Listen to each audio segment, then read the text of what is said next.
Hi everyone, let's quickly revise clause 8 part 1 first schedule, which is about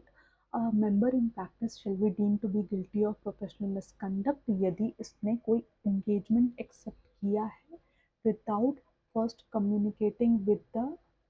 previous auditor or previous chartered accountant who was engaged for that engagement who was engaged for that particular engagement. ठीक है, क्योंकि कैसा होता है, it's not like a professional courtesy के लिए आपको सिर्फ बताना है किसी को कि we are going to we are your successor in that particular client, ऐसा सिर्फ नहीं होता है। कभी कभी ना there are indications like why you should not accept that engagement. So वो इंडिकेशन आपको कैसे पता चलेगा, जब आप प्रीवियस जो बंदे ने रिजाइन किया है या whoever was that person, unless and until उसका टेन्योर ही खत्म हो गया हो, आप उससे कम्युनिकेट करो, so you might get to know the reason why you should not accept that client also, right. So अगर ऐसा इसके लिए उन्होंने बोला है कि it is always a healthy practice that you communicate with the जो भी whoever is the person leaving now, you go and communicate them first and then you accept the position as an auditor। ठीक है, so a member in practice shall be deemed to be guilty of professional misconduct if he accepts a position as an auditor previously held by another chartered accountant or certified auditor without first communicating with him in writing practice। अभी there could be some of the professional reasons जिसकी वजह से there can be some professional reasons for not accepting the audit also। ठीक है, तीन तीन mainly आप reasons देखो कि पिछला बंदा क्यों जा सकता है। For example, that person has issued a qualified report, qualified report issue किया, इसकी वजह से उसको क्लाइंट ने निकाल दिया। The client asked them to resign, remove them from their position as an auditor. Possibility है, बिल्कुल है। Undisputed fees, client fees hold करके बैठा हुआ है, ऑडिटर का फीस ही नहीं दे रहा है और कोई डिस्प्यूट भी नहीं है उसके लिए, अनडिस्प्यूटेड फीस है, पेमेंट ही नहीं कर रहा है क्लाइंट। एक्सेप्ट, एक्सेप्ट इस केस में याद रखना, डिस्प्यूटेड केसेस में हो सकता है वो यूनिट ही सिक यूनिट है, फीस अनडिस्प्यूटेड भी हुआ लेकिन it is a sick unit, उसका फाइनेंशियल बहुत ही रिवर्स लाइक एडवर्स चल रहा है। तो in that case that that client will not be, if it is not being able to pay, then you will understand कि हाँ ठीक है, ये प्रोफेशनल रीजंस में इस केस में फिर आप एक्सेप्ट कर सकते हो उस पर्टिकुलर एंगेजमेंट को। ठीक है, और भी कारण हो सकता है तीसरा कि भाई सेक्शन 139 अपॉइंटमेंट ऑफ ऑडिटर से रिलेटेड, सेक्शन 139 140 का वो जो भी कंप्लायंसेस है वो फॉलो होने चाहिए थे, नहीं होने की वजह से the other person has been is out from that position. So अगर ऐसे नॉन कंप्लायंसेस है, अनडिस्प्यूटेड फीस है, या he issued the qualified report, इसकी वजह से उसको निकाल दिया है। So these are one of the reasons की भाई देखो, नॉर्मली सेक्शन 139 140 है या फिर अनडिस्प्यूटेड फीस का केस है, राइट, द केस।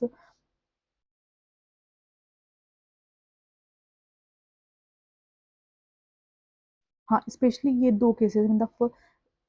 अगर सपोज सेक्शन 139 140 का कंप्लायंसेस नॉन कंप्लायंस हुआ था, उसकी वजह से फिर वो अपॉइंटमेंट राइट नहीं था प्रीवियस ऑडिटर का, या तो फिर अनडिस्प्यूटेड फीस है और उसका पेमेंट ही नहीं कर रहा है क्लाइंट, एंड सपोज ये दो केसेस में आपने बोला क्या हो गया, I will accept that engagement, this will be, you will be guilty of professional misconduct. Suppose ऐसा हुआ कि प्रीवियस ऑडिटर ने क्वालिफाइड रिपोर्ट दिया, ठीक है, और आपको लगता है ऑडिटर, ये प्रीवियस ऑडिटर है जो क्वालिफाइड रिपोर्ट दे रहा है ना, वही उसका ही कंडक्ट बराबर नहीं है, उसने ऑडिट बराबर से नहीं किया, and then they are issuing the qualified report and the qualified report doesn't make any sense, then in that case you can go ahead and accept the engagement। But if you think that his attitude was proper, the qualified report was the required one उस time पे, then in that case please continue to then do not accept such engagement, because आपको लगता है कि previous auditor का जो issue of report qualified report है वो प्रॉपर है उस केस में। ठीक है, so these are some of the professional reason जिसकी वजह से आपको लगता है, आपको देखना पड़ेगा कि boss this is something an indication कि ये क्लाइंट बराबर नहीं है, we should not continue with this client also. ना सुनो, अभी क्या बोला था कि अनडिस्प्यूटेड फीस का पेमेंट नहीं कर रहा है क्लाइंट, और उसके तो उस केस में आप एक्सेप्ट मत करना वो engagement without first communicating with the prior order previous auditor. Second case क्या हो सकता है, अभी देखो यहाँ पर ना कुछ 10-12 केसेस दिए हुए हैं, क्योंकि यार ये रियल लाइफ है, लेकिन उसमें there can be multiple scenarios, तो सिनेरियो प्ले करके आप देखो क्या आंसर करोगे। अगर सपोज उन्होंने क्वेश्चन बोला कि प्रीवियस ऑडिटर जो है ना वो अवेलेबल ही नहीं है, पेमेंट किसको करेगा? Client. Client want to make the payment but previous auditor is not available, उसका बैंक अकाउंट डिटेल्स वगैरह भी नहीं अवेलेबल है, तो how will he make the payment? Okay got it, you will be like okay I understand, नहीं कर सकते, but I want to ask you to go and purchase a demand draft from the bank. Go and purchase the demand draft from the bank. Why you should go and purchase a demand draft? क्योंकि उससे आपके तो पैसे गए and वो DD बन गया client के नाम पे। आप उसको पे कर देना डिमांड ड्राफ्ट को, वो रियलाइज कर लेगा डिमांड ड्राफ्ट को जब भी वो प्रीवियस ऑडिटर को मिलेगा, and then you go ahead and accept the audit. कोई दिक्कत वाली बात नहीं है, बट ऐसे आपको पता तो चल जाएगा ना कि भाई हाँ क्लाइंट का इंटेंशन था पे करने का, that is why he has actually purchase the DD of the same equivalent amount, right? ठीक है। नाउ अभी एक चीज याद रखना, course of action in case of change of auditorship. क्या देखो वो क्या बोला है आपको, ऑडिटरशिप एक्सेप्ट करने के टाइम पे आपको क्यों कम्युनिकेट करने के लिए बोला गया था? क्योंकि प्रोफेशनल कर्टेसी नहीं है। कभी कभी ना दे में when you talk to the whoever incoming partner is जो है वो आउटगोइंग पार्टनर से जब भी बात करता है ना, so he may get aware of the situation that will warrant him to not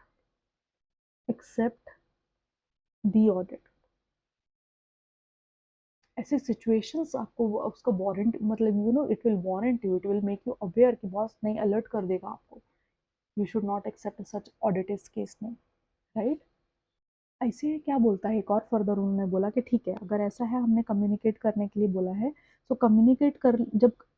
whoever is the incoming partner, the new sorry incoming auditor जो नया आ रहा है, he should communicate with the person who is retiring, और जो भी outgoing partner है उससे जब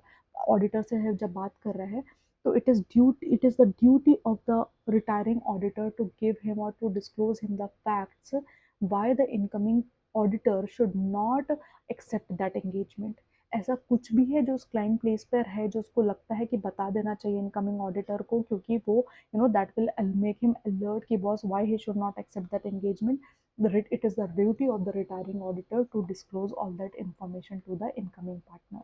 ठीक है, that is why that communication is important। now next क्या बोलता है कि पॉजिटिव एविडेंस ही आपने आपको क्या बोला था, you should communicate with the retiring partner, आपने बोला ओके मैं उनको रजिस्टर्ड पोस्ट करके भेज दूंगा।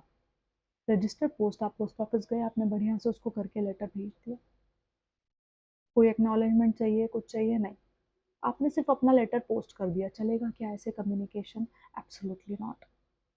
ठीक है, so you have to make sure when you are positive evidence of delivery requirement, मतलब आपने उसको कम्युनिकेशन डिलीवर किया है उसका पॉजिटिव एविडेंस चाहिए। ठीक है, सो नॉर्मली क्या सजेस्टेड होता है कि आप उसको रजिस्टर्ड पोस्ट करें एक्नॉलेजमेंट ड्यू वाला, तो उससे पता चल जाएगा आपके पास एक्नॉलेजमेंट आ गया कि that he has received the communication, right? So always make that post. अगर सपोज आप बोल रहे हो कि नहीं मुझे लेटर नहीं भेजना है, I will do the email, so email किस में करोगे? ईमेल उस ईमेल आईडी पे करना which is registered with ICI. ठीक है, इतना बेयर मिनिमम चीज़ों का आप ध्यान रखोगे whenever you are delivering the letter, whenever you are emailing to that person, ये बेयर मिनिमम चीज़ों का आप ध्यान रखो। एंड ऑल्सो बाय हैंड भी कर सकते हो, ऐसा नहीं है, अगर आप जा करके मिल करके उसके साथ में कम्युनिकेट कर सकते हो देन यू कैन कम्युनिकेट एक लेटर लेके जाने का और उसको दे देने का। ठीक है, प्लीज रिमेंबर दीज थिंग्स, लेकिन इवन दो दे में लुक स्मॉल बट वो एक एक केस के ऊपर ना आपको क्वेश्चन बना करके दे सकता है एंड इजीली इजी 4 मार्क्स आते हैं आपके इस केस में। Now, if you have the certificate of posting, when you have actually posted the letter to the retiring partner, that is not a conclusive evidence कि सामने वाले को communicate हुआ है that you want to communicate with them about accepting the engagement. Then what if you have delivered the like आपने acknowledgement में आया, आपने registered post किया, उसका acknowledgement आया, acknowledgement में पता चला कि द रिटायरिंग पार्टनर का जो ऑफिस था वो लॉक था, इसकी वजह से आपको अनफाउंड लेकिन बिकॉज वो नहीं मिला उनको तो वो लेटर वापस आ गया, right? So that kind of acknowledgement you receive ना, consider that as delivered, legit deliver हुआ है, आपको वही कंसीडर करना पड़ेगा। What if the form not found at given address, like form का जो एड्रेस है आईसीआई के पास में रजिस्टर्ड है उस एड्रेस पे आपने कम्युनिकेशन भेजा है, no such office exist at this address, ऐसा करके कुछ रिमार्क आया, तो उसको डिलीवर्ड ही कंसिडर किया जाता है, unless unless the retiring partner prove that it was not really served and he was not responsible for such non service. तो ठीक है, अगर रिटायरिंग पार्टनर बोलेगा कि नहीं बॉस, मेरा तो ऑफिस था, ये गलत जगह पर गए, उन्होंने देखा नहीं, मेरा एड्रेस तो वहाँ पर ही था, they have not delivered unless and until the retiring partner prove that, आप उसको अगर रजिस्टर्ड पोस्ट में अभी पोस्टमैन लिख करके एक्नॉलेजमेंट उनकी तरफ से आ रहा है कि एड्रेस ही नहीं मिला, then it is a like it is something that अभी तो उसको प्रूव करना पड़ेगा रिटायरिंग पार्टनर को कि हाँ भाई मुझे मेरे पास में सर्व हुआ था, अदरवाइज अगर वो नहीं कर सकता, लाइक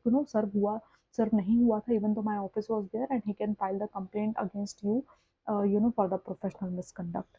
ठीक है, then special audit under the income tax act 19। So इसमें ना उन्होंने क्या बोला हुआ है कि special audit under income tax act 1961। तो सपोज कोई टैक्स ऑडिटर है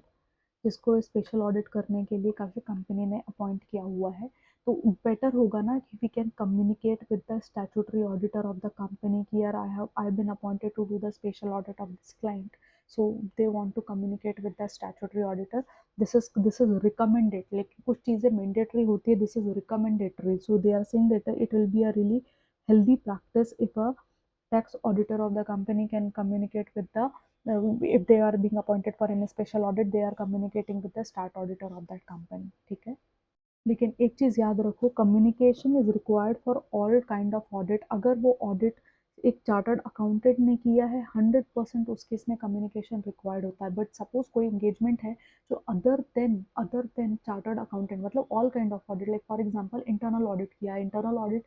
चार्टर्ड अकाउंटेंट नहीं है, अदर प्रोफेशनल्स को भी अलाउड होता है करने के लिए, so it will be a healthy practice if this communication is maintained prior to acceptance of such engagement, right. It will be healthy practice, अगर सीए नहीं है, अदर प्रोफेशन के लोग, अगर चार्टर्ड अकाउंटेंट है तो मैंडेटरी है, करना ही है। ठीक है,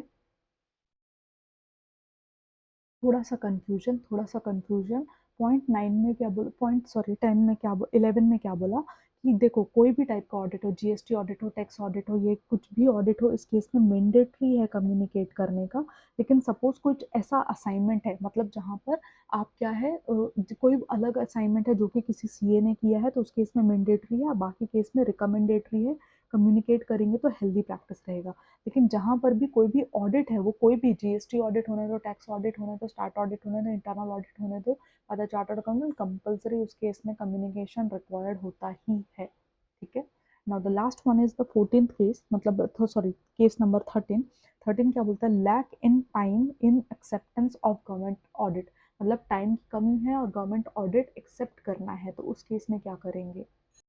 ठीक है, so for example not just the government audit, bank और अदर बैंक के ब्रांचेस के लिए भी उन्होंने सेम चीज़ बोला हुआ है कि suppose they have approach the client and client को, they have approach the auditor and auditor को, ऑडिटर ने रिटायरिंग पार्टनर, रिटायरिंग जो ऑडिटर थे उसके साथ में कम्युनिकेट कर लिया, अभी कम्युनिकेट किया तो सामने वाले का रिस्पॉन्स भी तो आना चाहिए ना, आपने वन वे कम्युनिकेशन भेजा, रिस्पॉन्स आएगा। लेकिन सपोज जिस तरह से आपको टाइम फ्रेम मिला है पूरा ऑडिट कंप्लीट करने का, आपके पास में टाइम ही नहीं है कि आप वेट करोगे इनकमिंग, लेकिन और रिटायरिंग ऑडिटर के लिए एक्नॉलेजमेंट आने का कि उसको कुछ प्रोफेशनल कोई ऑब्जेक्शन नहीं है, फिर आप उसके बाद में काम चालू करोगे, it will you will lose on time in that case, right. So what you do is rather, आप ना कंडीशनल एक्सेप्टेंस दे देना,